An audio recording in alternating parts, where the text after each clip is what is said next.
গতকালকে রাত থেকে ঘরে কারেন্ট নেই, ফ্রিজে একবারে লোড। ফ্রিজের এমন অবস্থা হয়েছে, সব পচে যাওয়ার অবস্থা। পরে পাশের রুম থেকে দুইটা লম্বা মাল্টি ফ্ল্যাগ দিয়ে লাইন দিয়ে ফ্রিজে কোনো রকম একটু কারেন্ট দিছি। ঘরের অবস্থা নাই, এই দেখেন, রান্না নাই, বাড়া নাই, কিচ্ছু নাই। তার মধ্যে 3 তলার থেকে ওই যে পানি পড়ে রুমের ভিতরে।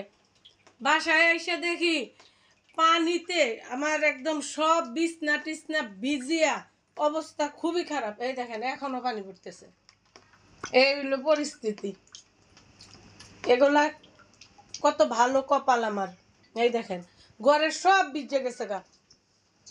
সারাদিন আমি ছিলাম না, অফিসে ছিলাম, সারাদিন বৃষ্টিতে এগুলা ভিজা। অফিস থেকে আইসা দেখে তো পুরা মাথা খারাপ। এই দেখেন ভিজার অবস্থা, এখনো পানি পড়তেছে।